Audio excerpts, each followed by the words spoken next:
नमस्कार, मी कीर्ती गायकवाड. स्वागत आहे आपलं आय न्यूज 28 मध्ये. चला तर मग जाणून घेऊयात महाराष्ट्रातल्या ताज्या घडामोडी. वडवली ग्रामपंचायतने 3180 किलो कचऱ्याची केली पुनर्प्रक्रिया.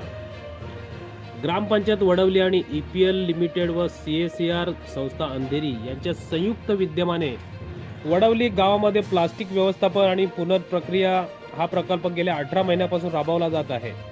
या अनुषंगाने या रमजानच्या पवित्र महिन्यात EPL आणि CSR यांच्या माध्यमातून गावात स्वच्छता अभियान राबवण्यात आले.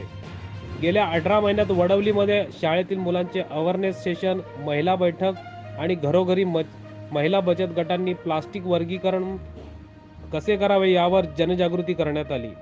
या गावात 2 बचत गट काम करत असून सुजाता बचत गट व रमाबाई बचत गट यांच्या माध्यमातून आतापर्यंत 3180 किलो प्लास्टिक जमा करून रिसायकलिंग केले आहे आणि वाढणारे प्रदूषण कमी करण्यात आले आहे. या गावातील जवळजवळ 60% लोक वर्गीकरण करत आहेत आणि या प्रकल्पाला पंचायत समिती वाडा यांचा चांगला प्रतिसाद लाभला असून सरपंच छबी जाधव आणि उपसरपंच तौसिफ भुरे यांचे मोलाचे सहकार्य लाभले आहे.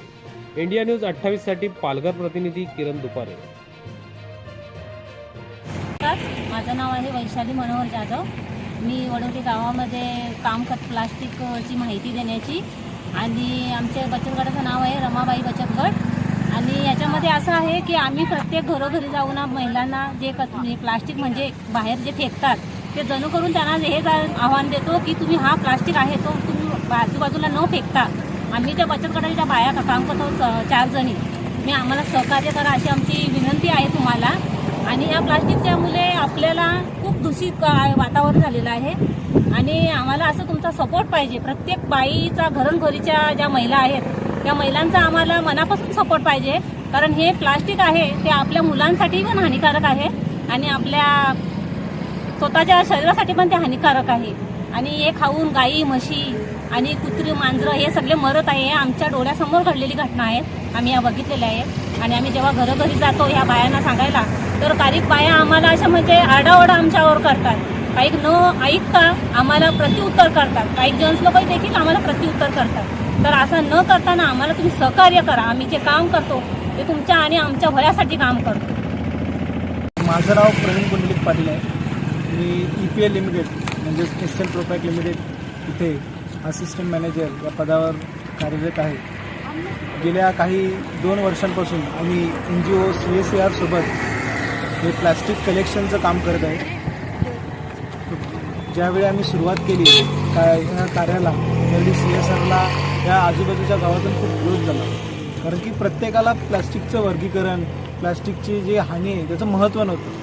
त्यामुळे पहिल्यांदा या सर्व महिला बचत गटांच्या मदतीने प्लास्टिक कसं हानिकारक आहे, प्लास्टिकचे कसं वर्गीकरण करू शकतो याचं अवेअरनेसचं कार्य CSR आणि EPLने सुरू केले. त्यामुळे हळूहळू जनजागृती होत गेली आणि या जनजागृतीमुळे आज CSR खूप मोठ्या प्रमाणात प्लास्टिक कलेक्शन करत आहे. तर नुसतं प्लास्टिक कलेक्शन नाही तर या प्लास्टिक कलेक्शननंतर त्या प्लास्टिकचं आम्ही वेगवेगळ्या बेंचेस वगैरे याच्यामध्ये कन्व्हर्ट करून ते येथील ज्या शाळा आहेत त्यांना डिस्ट्रीब्युशन करत आहे. त्यामुळे पर्यावरणाचं रक्षण तर होत आहे परंतु विद्यार्थ्यांना त्यांच्या शैक्षणिक जीवनातसुद्धा मदत होत आहे. त्यामुळे मी सर्व ग्रामस्थांना, आजूबाजूची सर्व गावं आहेत त्यांना एक आवाहन करू इच्छितो की तुम्ही सर्वांनी या जे आमची मोहीम आहे प्लास्टिकचं कलेक्शन आणि त्याचं डिस्पोजल त्यामध्ये सहकार्य करावं अशीच सर्वांकडून अपेक्षा करतो.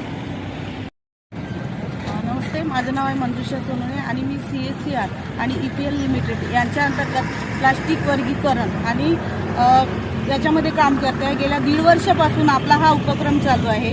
3 ग्रामपंचायतमध्ये आपलं काम चालू आहे. कारण सुरुवातीला जेव्हा आपण इकडे सुरुवात केली, कुडूसमधून सुरुवात केली, त्यानंतर वडवलीला आलो आणि त्याचबरोबर चिंचगडमध्ये आपण इकडे आलो. तर आपण सुरुवात करताना आपण बचत गट एकत्र केले, त्यांना माहिती दिली की आपल्याला प्लास्टिकमुळे काय धोके होतात, कशाप्रकारे आपण प्लास्टिकचं मॅनेजमेंट केलं पाहिजे. मग बचत गटाला सोबत घेतलं. 5 बचत गट इकडे काम करतात. त्यानंतर आपण स्कूलमध्ये अवेअरनेस केला आणि मग 3 ग्रामपंचायतमध्ये सर्वे केला की कुटुंब किती आहे, लोक किती राहतात, हे सर्व एकत्रित माहिती घेतली. त्यानंतर आपण प्रत्येक घरामध्ये जाऊन कुटुंबापर्यंत पोहोचून प्लास्टिकचे जे धोके आहे याचा अवेअरनेस केला आणि मग आठवड्याला ठरवून घेतलं की तिकडे जाऊन कलेक्शन करायचं. आता जसं ग्रामपंचायतमध्ये अडचणी ह्या होत्या की जसं वडवलीला गाडी नव्हती, त्यामुळे आपण एक ॲटो घेतला आणि आठवड्याला मग तो ॲटो गावामध्ये फिरतो आणि आमच्या महिला अवेअरनेस करतात, प्लास्टिक एकत्र करतात आणि त्याचे ज्या बायोडिग्रेडेबल पिशव्या आहे त्याच्यामध्ये भरल्या जातं. त्यानंतर शाळेमध्ये जाऊन आपण मुलांचे अवेअरनेस सेशन घेतले, त्यांचं सुद्धा आपण प्लास्टिकचं वर्गीकरण करून ते आठवड्याला तिकडे पण प्लास्टिक जमा झालं. नंतर हे प्लास्टिक आपण रिसायकलिंगसाठी पाठवलं आणि रिसायकलिंग करून सुरुवातीला आपण पेन तयार केले, ते आपण शाळेच्या मुलांना दिले. त्यानंतर मग अडचणी अशा येऊ लागल्या की लोक बोलायची की आमच्याकडे प्लास्टिक एकत्रित करायला काहीच नाही आहे ठेवायला. मग आपण मोठ्या डस्टबिन दिल्या, 17 नगरामध्ये डस्टबिन दिल्या, त्यामध्ये सुद्धा आपण प्लास्टिकचं कलेक्शन केलं. त्यानंतर डस्टबिन देऊन पुरेसं झालं नाही तर मग आणखी आपल्याकडे प्लास्टिक जेवढं काही जमा झालं तर त्यामधून आपण बेंचेस तयार केले, ते ग्रामपंचायतमध्ये ठेवले, आरोग्य विभागात दिले. म्हणजे जोपर्यंत आतापर्यंत तिन्ही ग्रामपंचायतमध्ये 10,000 किलो प्लास्टिक जे जमा झालं त्याच्यामधून आपण काही ना काही म्हणजे तयार केलंय, म्हणजे रिसायकलिंग केलं. जे 10,000 किलो प्लास्टिक जर आज जर बघितलं असतं तर कुठेतरी एक डोंगर पसरला असता आणि ते पर्यावरणाला हानी झाली असती. तर ते आम्ही प्लास्टिक त्याचा आम्ही पुनर्वापर केला आणि त्याच्या वस्तू तयार केल्या. तर आम्हाला अनेक अडचणी आल्या आणि त्याच्यामधून आम्ही पार केल्या. पण पुढे सुद्धा नागरिकांना अजूनही आम्हाला असं वाटतं की 100% आमचं काम हे झालेलं नाही आहे. म्हणून सर्व जनतेला आणि नागरिकांना आमचं असं आव्हान आहे की त्यांनी सुद्धा आम्हाला सहकार्य करावं आणि या मोहिमेत त्यांनी सामील व्हावं, हीच माझ्याकडून मला त्यांना विनंती आहे.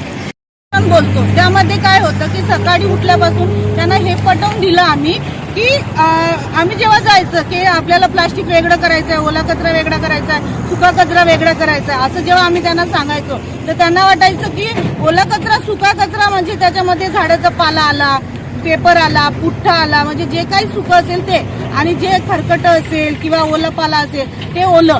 पण त्यांना तसं आम्ही पटवून दिलं की याच्यामध्ये फक्त प्लास्टिकच आलं पाहिजे, कारण प्लास्टिक हे आपल्याला न कुजणार आहे, 5,000 वर्षापर्यंत नष्ट न होणार आहे. म्हणून आपण प्लास्टिक वेगळं केलं पाहिजे. जसं हे पिशवी जसं दिसतं आपल्याला, सकाळी आता आपण भाजी आणली तर हे प्लास्टिक आपण काय केलं पाहिजे, वेगळ्या याच्यामध्ये ठेवलं पाहिजे.